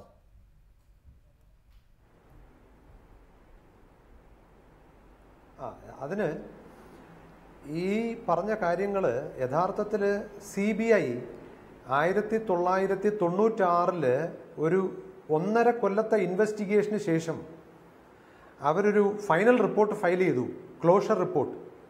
അതിനകത്ത് പറയുന്നുണ്ട് കേരള പോലീസും IBയും കെട്ടിച്ചമച്ച കഥകളാണ്, ഇത് കംപ്ലീറ്റ്ലി ഫോൾസ് കേസാണ്, യാതൊരു തെളിവുകളും ഇല്ലാത്ത കേസാണ് ചാരക്കേസ് എന്ന് CBIയുടെ ക്ലോഷർ റിപ്പോർട്ടിൽ പറയുന്നുണ്ട്. അതിനകത്ത് mister Sibi Mathew and company, അതുപോലെ IB ശ്രീകുമാർ ആൻഡ് കമ്പനി, അവരെല്ലാം കെട്ടിച്ചമച്ച കഥകൾ തലനാരിഴ കീറി ഇൻവെസ്റ്റിഗേറ്റ് ചെയ്തതിന് ശേഷം CBI കണ്ടെത്തി ഇതൊരു കംപ്ലീറ്റ്ലി ഫോൾസ് കേസാണെന്ന്. ഇതിനു ശേഷം വീണ്ടും കേരള പോലീസ് അന്നത്തെ കേരള ഗവൺമെന്റിനെ തെറ്റിദ്ധരിപ്പിച്ചിട്ട് ഫർദർ ഇൻവെസ്റ്റിഗേഷന് കേരള പോലീസിന്റെ ടീമിനെ കൊണ്ട് തന്നെ ഇൻവെസ്റ്റിഗേഷൻ നടത്തണം എന്ന് പറഞ്ഞൊരു നോട്ടിഫിക്കേഷൻ ഇറങ്ങിയപ്പോൾ അത് സുപ്രീം കോടതി ചലഞ്ച് ചെയ്തു. ആ സുപ്രീം കോടതി ഈ CBI റിപ്പോർട്ടിനെ തലനാരിഴ കീറി പരിശോധിക്കുകയും അതിനകത്ത് സുപ്രീം കോടതി ആ CBI റിപ്പോർട്ട് അംഗീകരിക്കുകയും ചെയ്തു. അതിൻ്റെ അർത്ഥം എന്താ? ചാരക്കേസ് നടന്നിട്ടില്ല, കള്ളക്കേസാണ് കെട്ടിച്ചമച്ചത് എന്നുള്ളത് സുപ്രീം കോടതി വരെ അംഗീകരിച്ചു. അതെന്തുകൊണ്ട് ഈ IPS ഉദ്യോഗസ്ഥന്മാർക്കൊന്നും മനസ്സിലാവുന്നില്ല? എന്നിട്ട് ഇപ്പോഴും അവർ പറയുന്നു അത് നടന്നിട്ടുണ്ടെന്ന്. അത് എനിക്ക് ഇന്ത്യൻ നിയമ രംഗത്ത് ഇങ്ങനെയൊക്കെ സുപ്രീം കോടതി വരെ കംപ്ലീറ്റ്ലി ഫൈനലൈസ് ചെയ്ത ഒരു മാറ്ററിനെ സംബന്ധിച്ച് വീണ്ടും ഇങ്ങനെ പറയുന്നത് എന്താണെന്ന് എനിക്ക് മനസ്സിലാവുന്നില്ല. രണ്ടാമത്, ഈ സിബി മാത്യു പറഞ്ഞു രമൺ ശ്രീവാസ്തവയെ അറസ്റ്റ് ചെയ്യാൻ തെളിവ് വേണമെന്ന്. നമ്പി നാരായണനെ അറസ്റ്റ് ചെയ്യുന്നതിന് മുമ്പ് അദ്ദേഹത്തിൻ്റെ വീടോ ഓഫീസോ റെയ്ഡ് ചെയ്യുകയോ ഏതെങ്കിലും ഒരു ഇൻക്രിമിനേറ്റിംഗ് ഡോക്യുമെന്റോ എവിഡൻസോ കിട്ടിയിട്ടില്ലാതെയാണ് ഇന്ത്യക്ക് വേണ്ടി ഇത്രയും സംഭാവനകൾ ചെയ്ത ഒരു ശാസ്ത്രജ്ഞനെ അറസ്റ്റ് ചെയ്തത്. അതിന് അദ്ദേഹത്തിന് യാതൊരു അഭിപ്രായവും ഉണ്ടായിരുന്നില്ലേ? അത് എന്തുകൊണ്ട് തെളിവുകളില്ലാതെ അദ്ദേഹത്തിനെ അറസ്റ്റ് ചെയ്തു? യഥാർത്ഥത്തിൽ ഇന്ത്യക്ക് സംഭവിച്ചത് എന്താ? ഈ അറസ്റ്റ് നടന്നില്ലായിരുന്നെങ്കിൽ 2000 നമ്മൾ ക്രയോജനിക് എഞ്ചിൻ ഡെവലപ്പ് ചെയ്തേനെ. ഇപ്പം 2017 മാത്രമേ അല്പമെങ്കിലും ഡെവലപ്മെന്റ് ആയിട്ടുള്ളൂ. അപ്പോൾ 17 കൊല്ലം നമ്മുടെ ഇന്ത്യയെ പിന്നോട്ടടിച്ചു ക്രയോജനിക് ഡെവലപ്മെന്റിൽ. നഷ്ടം സത്യത്തിൽ ഏറ്റവും കൂടുതൽ സംഭവിച്ചിരിക്കുന്നത് നമ്മുടെ രാജ്യത്തിനാണ്. ഇതിനെല്ലാം കാരണക്കാർ ഈ കള്ളക്കേസ് കെട്ടിച്ചമച്ച ഉദ്യോഗസ്ഥന്മാരാണ്. ഇപ്പോൾ അവർ തന്നെ പറയുന്നു സമ്മർദ്ദങ്ങൾ ഉണ്ടായിരുന്നു. അപ്പോൾ ഇതിൻ്റെ അർത്ഥം ഈ കള്ളക്കേസ് ഉണ്ടാക്കാൻ എവിടെയോ ഗൂഢാലോചനകൾ നടന്നിട്ടുണ്ട്. അത് അന്വേഷിക്കണം. ആരാണ് ഇതിന്റെ യഥാർത്ഥ പ്രതികൾ? അതിലേക്ക് ഞാൻ വരുന്നുണ്ട് Shri advocate Unnikrishnan. Shri Jacob George, അതൊരു പ്രധാനപ്പെട്ട പ്രശ്നമാണല്ലോ. ഇന്ന് കെ മുരളീധരനോട് ഈ വിഷയത്തിൽ പ്രതികരണം ആരാഞ്ഞപ്പോൾ അദ്ദേഹം അന്ന് പ്രധാനമന്ത്രിയായിരുന്ന PV നരസിംഹറാവുവിന് ഇതിലുള്ള പങ്ക് സംബന്ധിച്ച് ചില പരാമർശങ്ങൾ നടത്തി. നരസിംഹറാവു മരിച്ചുപോയി, ഇനിയിപ്പോൾ നരസിംഹറാവുവിനോട് ഈ വിഷയത്തിൽ ഒന്നും ചോദിക്കാൻ ആരും ഉണ്ടാകില്ല. സ്വാഭാവികമായും അദ്ദേഹത്തിൻ്റെ പേര് ഉയർന്നു വരികയും ചെയ്തിട്ടുണ്ട്. നരസിംഹറാവുവിനും അദ്ദേഹത്തിൻ്റെ മകനും നരസിംഹറാവു നിയമിച്ച CBIയുടെ അല്ലെങ്കിൽ ആ കാലത്ത് നിയമിച്ച CBIയുടെ ഡയറക്ടർ വിജയരാമറാവുവിനും ഈ കേസിലുള്ള പങ്ക് നേരത്തെയും ചർച്ചയായിട്ടുണ്ടായിരുന്നു. ഈ രമൺ ശ്രീവാസ്തവയുടെ അറസ്റ്റിന് ചില കേന്ദ്രങ്ങൾ സമ്മർദ്ദം ചെലുത്തിയെന്ന് പറയുമ്പോൾ സ്വാഭാവികമായും ആ നിലയ്ക്കൊക്കെ ചോദ്യങ്ങൾ ഉയരുന്നുണ്ട്. കെ മുരളീധരനൊക്കെ പറയുന്നത് പോലെ അത്രയും വലിയൊരു ഗൂഢാലോചന ഈ വിഷയത്തിൽ നടന്നിട്ടുണ്ടെന്ന് താങ്കൾക്ക് തോന്നുന്നുണ്ടോ?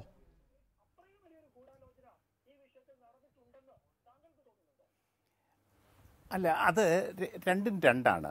ISRO ചാരക്കേസ് കേരളത്തിലെ പോലീസിലെ ചില ഉദ്യോഗസ്ഥന്മാർ അവരുടെ സ്വന്തമായ ചില താല്പര്യങ്ങൾക്കും സ്ഥാപിത താല്പര്യങ്ങൾക്കും വേണ്ടി രൂപം കൊടുത്തതാണ്. അന്ന് ഞാനും നമ്മുടെ തിരുവനന്തപുരത്തെ പത്രപ്രവർത്തകർ നേരത്തെ അഡ്വക്കേറ്റ് ജയശങ്കർ ചൂണ്ടിക്കാണിച്ചതുപോലെ ഞങ്ങളൊക്കെ ഇതിനകത്ത് ഉൾപ്പെട്ടതാണ്. തിരുവനന്തപുരത്തെ പത്രക്കാർ അവരുടെ ഒരു സംഭാവനയായിരുന്നു ഇത് ഊതിപ്പെരുപ്പിച്ച് വളർത്തിയെടുത്തത്. ഞാൻ ഒരു സ്റ്റോറി ഇന്ത്യ ടുഡേ കൊടുത്തു, മലയാള എഡിഷനിൽ കവർ ഒരു പ്രധാനപ്പെട്ട സ്റ്റോറി ആയിട്ട് വന്നു. പക്ഷേ എന്തുകൊണ്ടോ ഞാൻ സാധാരണ ഒരു എടുത്തിയാട്ടക്കാരനാണ് ഒരു പത്രപ്രവർത്തനം എന്ന നിലയ്ക്ക്. പക്ഷേ എനിക്ക് ഈ തന്ന ആൾ അയാൾ പോലീസുകാരനല്ല, പോലീസുകാരൻ്റെ കൂടെ ഒരു കൂട്ടാളിയാണ്. അപ്പോൾ എനിക്ക് ഒരു സംശയം തോന്നി. ഞാൻ പിന്നെ കൊടുത്തില്ല. പിന്നെ അവസാനം എഴുതുന്നത് ജയശങ്കർ പറഞ്ഞതുപോലെ ML ശർമ്മ CBI ജോയിൻറ്റ് ഡയറക്ടറായിരുന്നയാൾ അദ്ദേഹത്തെ എറണാകുളത്ത് അദ്ദേഹത്തിൻ്റെ ഗസ്റ്റ് ഹൗസിൽ പോയിരുന്ന് 3-4 ദിവസം രാത്രി വെളുക്കുവോളം, അവരൊക്കെ പകലെ ഇൻവെസ്റ്റിഗേഷൻ്റെ റിപ്പോർട്ട് എടുത്ത് നടക്കും, വെളുക്കുവോളം ഇരുന്നിട്ടാണ്. അപ്പോൾ 2 ഗൂഢാലോചനയാണ് ഉള്ളത്.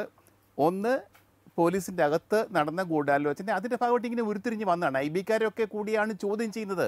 IB-കാർക്ക് ഇങ്ങനെ ചോദ്യം ചെയ്യാൻ അവകാശമോ അധികാരമോ ഒന്നുമില്ല. IB-കാരാണ് അന്വേഷണം നടത്തുന്നത്. അവർക്ക് വിവരം ശേഖരിക്കലല്ലാതെ ഇതുപോലുള്ള അന്വേഷണത്തിൽ ഇടപെടാൻ അവർക്ക് അവകാശമില്ല, നിയമപരമല്ല അത്. എന്നിട്ടിപ്പോൾ ശ്രീകുമാറും പറയുന്നു, അദ്ദേഹം നല്ല ഉദ്യോഗസ്ഥനാണ്, ഗുജറാത്തിൽ ഒരു വലിയ സംഭാവന ചെയ്തയാളാണ്. അദ്ദേഹത്തോട് എല്ലാ ബഹുമാനം കൊണ്ട് പറയട്ടെ, അദ്ദേഹം പറഞ്ഞത് ഞങ്ങളൊക്കെ അന്വേഷിച്ചു, ഞങ്ങളൊക്കെ ചോദ്യം ചെയ്തു. IB ഉദ്യോഗസ്ഥന് ഒരു പ്രതിയെ ചോദ്യം ചെയ്യാൻ അവകാശമുണ്ടോ? അതും പോലീസ് കസ്റ്റഡിയിലുള്ള ഒരു പ്രതിയെ പോലീസല്ലേ ചോദ്യം ചെയ്യേണ്ടത്? പോലീസല്ലേ എവിഡൻസ് കളക്ട് ചെയ്യേണ്ടത്? IB അല്ലല്ലോ. എന്നിട്ട് IB ഓവർ എൻത്യൂസിയാസം കാണിച്ചു കരുണാകരനോട് പറയാനും ശ്രീവാസ്തവയൊക്കെ ഡിസ്മിസ് ചെയ്യാൻ, പിരിച്ചുവിടാൻ, അറസ്റ്റ് ചെയ്യാൻ. രണ്ടാമത്തെ കാര്യം, ഇത് രാഷ്ട്രീയമായിട്ട് ഉപയോഗിച്ചു. അത് ആൻ്റണി പക്ഷം, തിരുത്തൽവാദികൾ, പിന്നീട് MVR ഒഴികെയുള്ള കേരള കോൺഗ്രസ്. അപ്പോൾ ഞാൻ ഈ ആന്റണി പക്ഷം കരുണാകരനെതിരെ നീങ്ങുന്നത് കണ്ടപ്പോൾ അതുവരെ ഞാൻ ആന്റണി പക്ഷത്തിനുമായിട്ട് അടുത്ത ആളായിരുന്നു. അങ്ങനെ ഒത്തിരി വിവരങ്ങൾ എനിക്കറിയാമായിരുന്നു. കുറേ കഴിഞ്ഞപ്പോഴത്തേക്ക് മനസ്സിലായി ഇതിനകത്തൊരു VM സുധീരനൊക്കെ പറഞ്ഞത്, KPCC യോഗത്തിൽ പറഞ്ഞത്, രാജ്യദ്രോഹിയായ ഒരു മുഖ്യമന്ത്രി ഞങ്ങൾക്ക് വേണ്ട, രാജ്യ സുരക്ഷയാണ് പ്രധാനം എന്ന് വരെ പറഞ്ഞു. പ്രതിപക്ഷം കൊണ്ടുവന്ന അവിശ്വാസ പ്രമേയത്തിന് അനുകൂലമായിട്ട് ഗവൺമെൻറ്റിനെതിരെ VM സുധീരൻ വോട്ട് ചെയ്തു. അത്രയ്ക്ക് നടപടികളിലേക്ക് കടന്നു ആന്റണി പക്ഷം. അവസാനം കരുണാകരനെ പുറത്താക്കി. അത് രാഷ്ട്രീയമായ ഗൂഢാലോചന, അത് വേറെ. അവസാനം ഞാൻ ഒന്നും കൂടെ പറയട്ടെ, അന്ന് കരുണാകരനുമായിട്ട് ഞാൻ അങ്ങോട്ട് അടുത്തു. ആന്റണി പക്ഷമായിട്ടുള്ള കൂട്ടലിൽ ഞാൻ വിട്ടിട്ട് കരുണാകരനോട് രാത്രി ഞാൻ വീട്ടിൽ പോയി കാണുമായിരുന്നു, ക്ലിഫ് ഹൗസിൽ. ഞാൻ പറഞ്ഞു, ലീഡറെ ഇങ്ങനെയൊക്കെ നടക്കുന്നുണ്ട്. പക്ഷേ അദ്ദേഹം അത് മനസ്സിലാക്കിയില്ല. ലീഡർ, അപകടമാണ് കാര്യങ്ങൾ, നിങ്ങൾക്കെതിരെ അങ്ങേക്കെതിരെ വളരെ സംഘടിതമായി നീക്കം നടക്കുന്നുണ്ട്, ഗൂഢാലോചന നടക്കുന്നുണ്ട്, അങ്ങയുടെ കസേര പോകും. അപ്പോൾ അദ്ദേഹം എന്നോട് ഇങ്ങനെയാണ് പറഞ്ഞത്, എടോ PV എൻ്റെ കൂടെ കൊണ്ടുവരൂ എന്ന് വെച്ചാൽ PV നരസിംഹറാവു, താൻ ചുമ്മാതിരി, PV എൻ്റെ കൂടെ കൊണ്ടുവരൂ എന്ന് പറഞ്ഞു. പക്ഷേ നരസിംഹറാവു അദ്ദേഹത്തെ കൈവിട്ടു. കാരണം ഇവിടുത്തെ പ്രഷർ, സമ്മർദ്ദം അത്രയ്ക്ക് ഭയങ്കരമായിരുന്നു. അതുകൊണ്ട് കരുണാകരന് കസര നഷ്ടപ്പെട്ടു. അതും വേറെ ഒരു ഗൂഢാലോചനയാണ്. രമൺ ശ്രീവാസ്തവയെ ആന്റണി പക്ഷവും കൂട്ടാളികളും KM മാണിയും കുഞ്ഞാലിക്കുട്ടിയും ഒക്കെ കരുവാക്കിയെന്ന് മാത്രമേ ഉള്ളൂ. കരുണാകരനെ താഴെ ഇറക്കുക എന്നുള്ളത് AK ആന്റണിയുടെയും കൂട്ടരുടെയും സമ്മർദ്ദമായിരുന്നു, അവരുടെ ഗൂഢ ഉദ്ദേശമായിരുന്നു.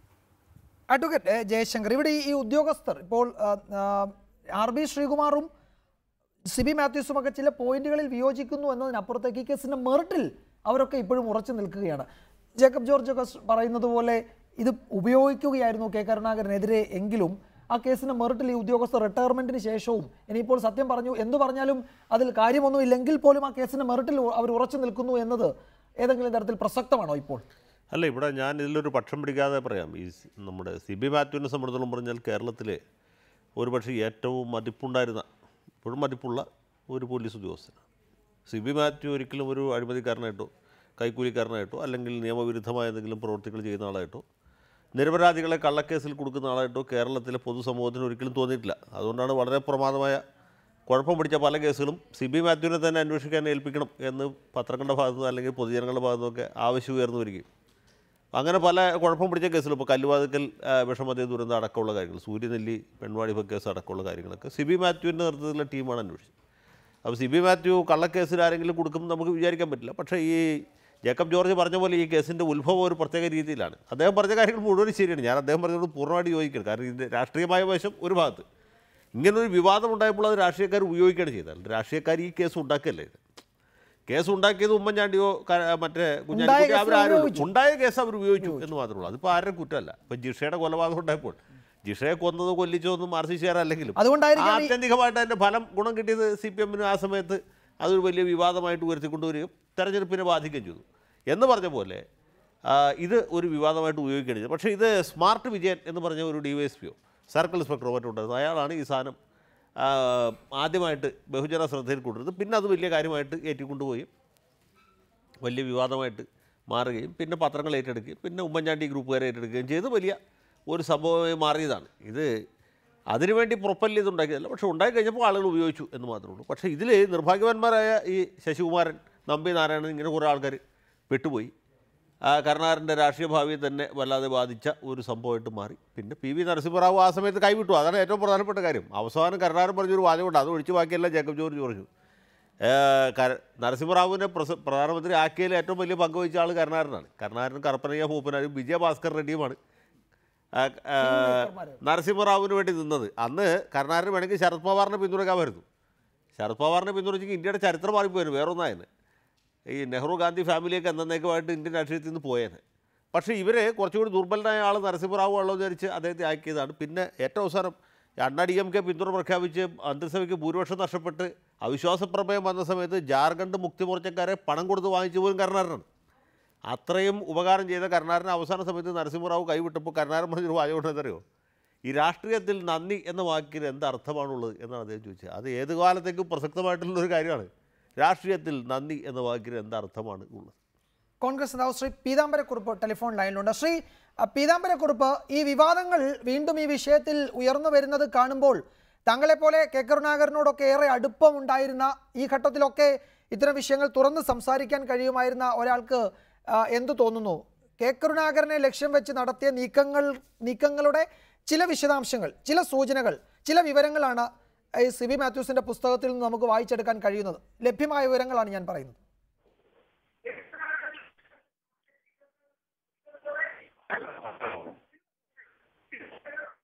ഹലോ, ശ്രീ പീതാംബരക്കുറുപ്പ് കേൾക്കാമോ? അതെ, കേൾക്കാം. ഈ വിവാദങ്ങൾ ഈ വിഷയത്തിൽ ഉയർന്നു വരുന്നത് കാണുമ്പോൾ താങ്കൾക്കൊക്കെ എങ്ങനെ പ്രതികരിക്കണമെന്നാണ് തോന്നുന്നത്? കാരണം കെ കരുണാകരനെ ലക്ഷ്യം വെച്ചായിരുന്നു രമൺ ശ്രീവാസ്തവയുടെ അറസ്റ്റിനു വേണ്ടി ചില കേന്ദ്രങ്ങൾ സമ്മർദ്ദം ചെലുത്തിയതെന്ന സൂചനയാണ് ശ്രീ സിബി മാത്യൂസിന്റെ പുസ്തകത്തിലെ ഒരു അധ്യായത്തിൽ പറയുന്നത്. രാഷ്ട്രീയ കാര്യങ്ങൾക്ക് വേണ്ടി സ്വയം സമർപ്പിച്ച ആളാണ് ശ്രീ കെ കരുണാകരൻ. അദ്ദേഹത്തെ ആരും ഊട്ടി വളർത്തിയതല്ല. അദ്ദേഹം അന്തരീക്ഷത്തിൽ നിന്ന് ശക്തി ആർജിച്ച് ഉണ്ടു വളർന്ന വ്യക്തിയാണ്. അദ്ദേഹം അപാരമായ ഔന്നത്യത്തിലേക്ക് ഉയരുന്നു എന്ന് കണ്ടപ്പോൾ അത് കേരളത്തിൽ പലരുടെയും ഇന്ത്യയിൽ പലരുടെയും ഉറക്കം കെടുത്തി. നരസിംഹറാവുവിനെ അദ്ദേഹം വിശ്വസിച്ച് മുന്നിൽ നിർത്തി പ്രധാനമന്ത്രി സ്ഥാനത്തേക്ക് ഉയർത്തിക്കാട്ടാൻ തീവ്രമായി ശ്രമിച്ചുവെന്ന് രാഷ്ട്രീയ കേരളത്തിൽ ഇന്ത്യയിൽ എല്ലാവർക്കും. പ്രധാനമന്ത്രിയായി കഴിഞ്ഞപ്പോൾ തന്നെ അദ്ദേഹം ഈ നൃത്തവേദിയിലേക്ക് കടക്കാൻ വേഷമിട്ട് ചമയം കെട്ടി നിന്ന ഒരു നർത്തകിയെ പോലെയായി. പിന്നെ അപ്പൊ തന്നെ ആടി തുടങ്ങി. താങ്കളുടെ ടെലിഫോൺ ലൈനിൽ തകരാറുണ്ട് എന്ന് തോന്നുന്നു. അത് പരിഹരിക്കുകയാണെങ്കിൽ താങ്കളുമായി വീണ്ടും സംസാരിക്കാമെന്ന് തോന്നുന്നു. ശ്രീ അഡ്വക്കേറ്റ് ഉണ്ണികൃഷ്ണൻ, ഈ വിഷയത്തിൽ ഇപ്പോഴും സുപ്രീം കോടതിയിൽ കേസ് നിലനിൽക്കുന്നുണ്ട്. അന്തിമ വിധി അതിൻ്റെ വരാനിരിക്കുന്നതേ ഉള്ളൂ. പക്ഷേ ഇതിൽ ഈ കേസിലെ താങ്കൾ നേരത്തെ സൂചിപ്പിച്ചതുപോലെ ഇതൊരു ഗൂഢാലോചനയാണെങ്കിൽ, ഈ കേസ് തന്നെ ഒരു ഗൂഢാലോചനയാണെന്നാണ് ശ്രീ നമ്പി നാരായണനെ പോലുള്ളവർ ഇപ്പോഴും വിശ്വസിക്കുകയും ആവർത്തിച്ച് പറയുകയും ചെയ്യുന്നത്. അത് ഈ പുസ്തകത്തിലൂടെ ഒന്നും അല്ലല്ലോ പുറത്തു വരിക. അതിനി പുറത്തു വരാൻ പോകുമോ? ഏതെങ്കിലും ഘട്ടത്തിൽ അത് പുറത്തു വരുമോ?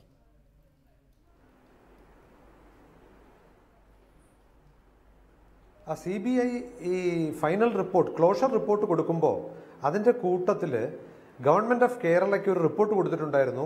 ഈ ഉദ്യോഗസ്ഥന്മാർ, അന്വേഷണ ഉദ്യോഗസ്ഥന്മാർ കാണിച്ച serious lapses in the investigation, അത് അക്കമിട്ട് നിരത്തി ഓരോരുത്തരുടെയും റോള് കൃത്യമായിട്ട് പറഞ്ഞിട്ട് അവരിങ്ങനെയൊക്കെയുള്ള കുറ്റങ്ങളാണ് ഇതിനകത്ത് ചെയ്തിരിക്കുന്നത്, അതിനെതിരെ ഇവർക്കെതിരെ നടപടിയെടുക്കണം എന്ന് ഒരു റിപ്പോർട്ട് കൊടുത്തു. ആ റിപ്പോർട്ട് ഇവർക്ക് ഷോ കോസ് നോട്ടീസായിട്ട് കൊടുക്കുകയും അതിനകത്തുനിന്ന് അവരുടെ മറുപടി വാങ്ങിച്ചതിന് ശേഷം ഇതിനകത്ത് നടപടി എടുക്കണ്ട എന്ന് അന്നത്തെ DGP റെക്കമെൻഡ് ചെയ്ത് മുഖ്യമന്ത്രിയുടെ കയ്യിൽ വന്നപ്പോൾ അന്നത്തെ മുഖ്യമന്ത്രി EK നയനാർ അതിനകത്ത് ആ നടപടി എടുക്കണ്ട എന്നുള്ള റെക്കമെൻഡേഷൻ അംഗീകരിക്കാതെ സുപ്രീം കോടതിയിൽ അന്ന് ഈ റീഇൻവെസ്റ്റിഗേഷന് വേണ്ടിയിട്ടുള്ള നോട്ടിഫിക്കേഷൻ ചലഞ്ച് ചെയ്തുകൊണ്ടുള്ള കേസിൻ്റെ വിധി വരുന്നത് വരെ വെയിറ്റ് ചെയ്യൂ എന്ന് പറഞ്ഞു. അതിൻ്റെ അർത്ഥം സുപ്രീം കോടതി കേരള ഗവൺമെൻറ്റിൻ്റെ ഫർദർ ഇൻവെസ്റ്റിഗേഷൻ അംഗീകരിക്കുകയാണെങ്കിൽ ഇവർക്കെതിരെ നടപടി വേണ്ട, അത് ക്വാഷ് ചെയ്യുകയാണെങ്കിൽ ഇവർക്കെതിരെ നടപടി വേണം എന്നുള്ളതായിരുന്നു അന്നത്തെ ഗവൺമെൻറ്റിൻ്റെ സ്റ്റാൻഡ്. അപ്പോൾ ആ നടപടി സുപ്രീം കോടതിയുടെ വിധി വന്നപ്പോൾ സുപ്രീം കോടതിയുടെ വിധി 98 വരുമ്പോൾ അതിനകത്ത് കേരള ഗവൺമെന്റിനെ നിശിതമായി വിമർശിക്കുകയും ഈ പ്രതികളാക്കപ്പെട്ട 6 പേർക്കും ഓരോ ലക്ഷം രൂപ കോമ്പൻസേഷൻ കൊടുക്കാൻ പറയുകയും ചെയ്തു, കോസ്റ്റ് കൊടുക്കാൻ പറയുകയും ചെയ്തു. അപ്പോൾ ആ വിധി വന്നപ്പോഴത്തേക്ക് ഈ CBI ഇവർക്കെതിരെ ഉദ്യോഗസ്ഥന്മാർക്കെതിരെ നടപടിയെടുക്കണം എന്നുള്ള റിപ്പോർട്ട് എങ്ങോ മുങ്ങി. അത് മുങ്ങി അവസാനം പൊങ്ങിയത് 2010-ലാണ്. 2010 രാജശേഖരൻ നായർ എന്ന് പറഞ്ഞിട്ട് ഒരു മാധ്യമപ്രവർത്തകൻ ഹൈക്കോടതി പോയിട്ട് പറഞ്ഞു ഇങ്ങനൊരു ഫയല് പെൻഡിങ്ങിലുണ്ട്, അതിനകത്ത് തീരുമാനമായിട്ടില്ല. അപ്പോഴാണ് അന്നത്തെ ഗവൺമെൻറ് അത് ഇവർക്കെതിരെ നടപടി വേണ്ട എന്ന് പറഞ്ഞു.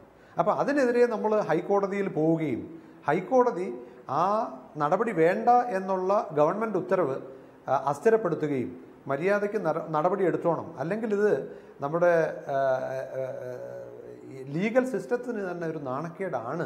കാര്യം അതാണ് അത് വീണ്ടും വേറൊരു ഡിവിഷൻ ബെഞ്ച് റദ്ദാക്കി അങ്ങനെ സുപ്രീം കോടതിയിൽ ആ കേസ് എത്തുകയും ചെയ്തു. അതാണ് ഇനി ഓഗസ്റ്റിൽ പരിഗണിക്കാൻ പോകുന്നത്. ഞാൻ താങ്കളിലേക്ക് വരാം. ശ്രീ ജേക്കബ് ജോർജ്, ഇതിൽ മറ്റൊരു കൗതുകമുള്ളത് ഈ പുറത്തു വരുന്ന വിവരങ്ങളുടെ ഒരു പരസ്പരം പൊരുത്തപ്പെടാത്ത കാര്യങ്ങൾ ഈ പുസ്തകത്തിലുമുണ്ട്, നമ്മൾ സംസാരിക്കുമ്പോഴുമുണ്ട്. രമൺ ശ്രീവാസ്തവയ്ക്കെതിരെ സുപ്രധാന തെളിവുകളുണ്ടെന്ന് കേരള ഹൈക്കോടതി രേഖപ്പെടുത്തുകയും ചെയ്തു. ആ കോടതി ഉത്തരവനുസരിച്ചാണ് രമൺ ശ്രീവാസ്തവയെ പിന്നീട് സസ്പെൻഡ് ചെയ്യുകയും ഒക്കെ ചെയ്യുന്നത്. കെ കരുണാകരൻ്റെ രാജിയിലേക്ക് കാര്യങ്ങൾ നീങ്ങിയതും ആ ഹൈക്കോടതി ഉത്തരവായിരുന്നു. ആ ഹൈക്കോടതി ഉത്തരവ് പുറപ്പെടുവിച്ച 2-അംഗ ബെഞ്ച് പിന്നീട് അത് വിശദീകരിക്കുകയും ചെയ്തിട്ടുണ്ട്. ഈ വരുന്ന വിവരങ്ങളിൽ ഈ കോടതിയും ഉദ്യോഗസ്ഥരും ഒക്കെ പറയുന്നതിലും ഈ വൈരുദ്ധ്യം എങ്ങനെ സംഭവിക്കുന്നു എന്ന് താങ്കൾ പരിശോധിച്ചിട്ടുണ്ടോ? ജേക്കബ്, ഈ പറയുന്ന പ്രശ്നങ്ങളിൽ ഇപ്പോൾ ശ്രീവാസ്തവയ്ക്കെതിരെ തെളിവില്ലെന്ന് പറയുമ്പോൾ പക്ഷെ കോടതി പറയുന്നു അദ്ദേഹത്തിനെതിരെ തെളിവുണ്ട്. അത് ചോദ്യം ചെയ്യുന്നതിൻ്റെ വീഡിയോ ദൃശ്യങ്ങൾ പരിശോധിച്ചതിന് ശേഷമാണ്. അങ്ങനെ പല തരത്തിൽ ഇതിലെ വിവരങ്ങളിൽ അങ്ങോട്ടും ഇങ്ങോട്ടും കയറിയും ഇറങ്ങിയും കിടക്കുന്നു എന്നത് ഇത് വീണ്ടും വീണ്ടും സങ്കീർണമാക്കുന്നില്ലേ?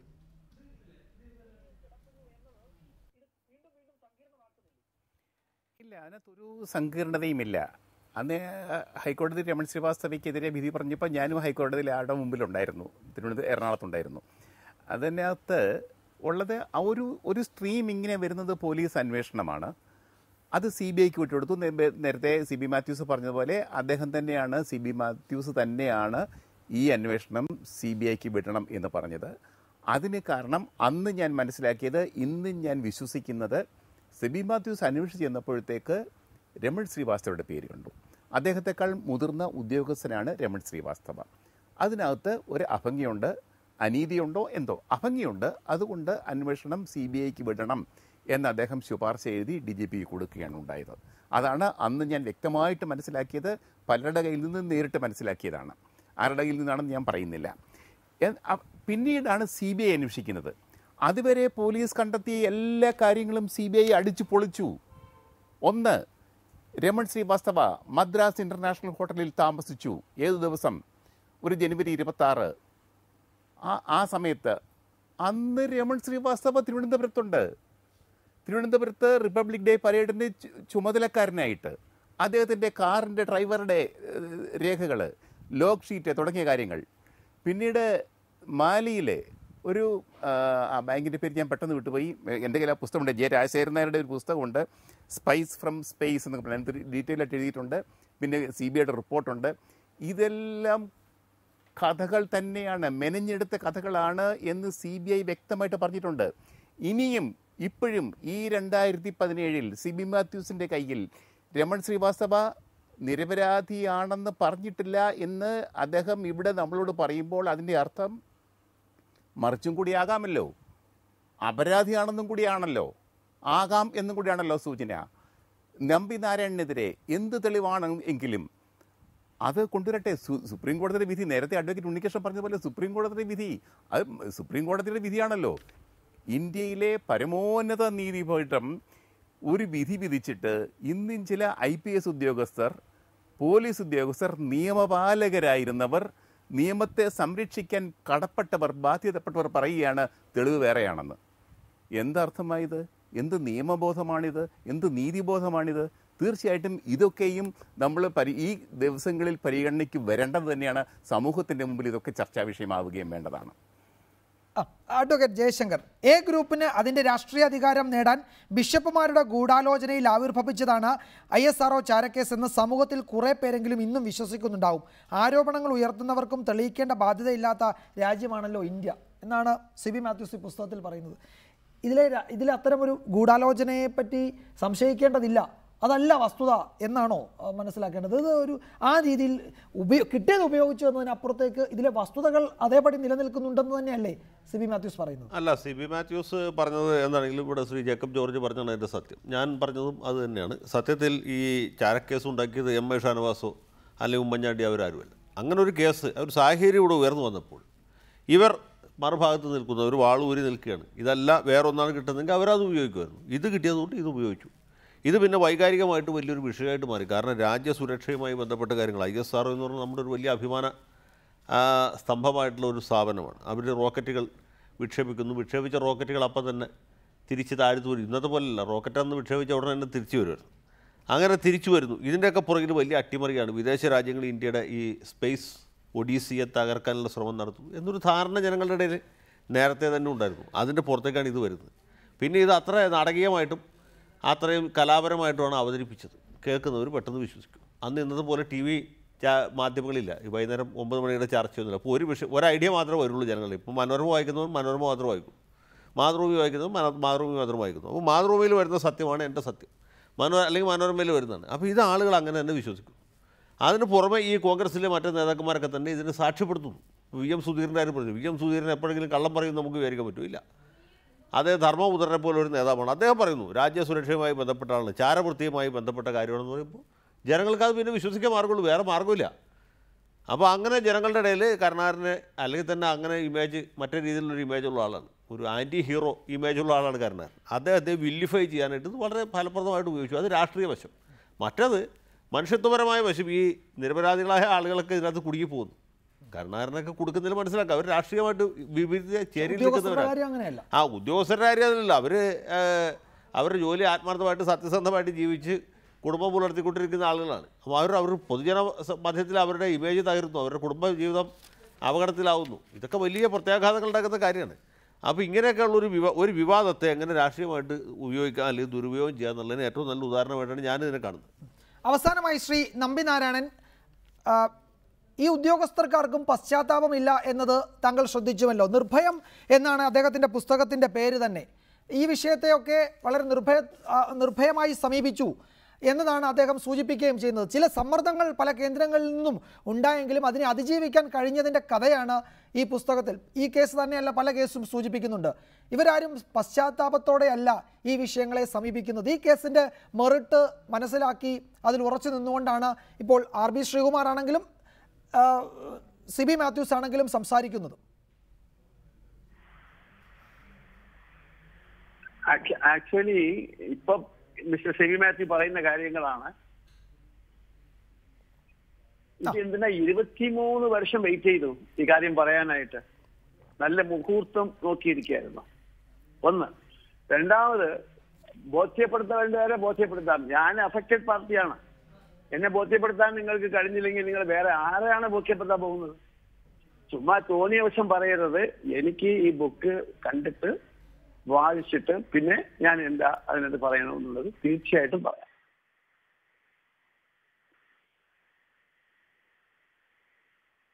നന്ദി ശ്രീ നമ്പി നാരായണൻ പ്രതികരിച്ചതിന്. ഏതായാലും ഈ പുസ്തകത്തിൻ്റെ കൂടുതൽ വിശദാംശങ്ങൾ, അതിൻ്റെ ഒരു അധ്യായത്തിലെ ചില ഭാഗങ്ങൾ മാത്രമാണ് പുറത്തു വന്നിട്ടുള്ളത്. അതിൻ്റെ കൂടുതൽ വിവരങ്ങൾ പുറത്തു വരേണ്ടതുണ്ട്.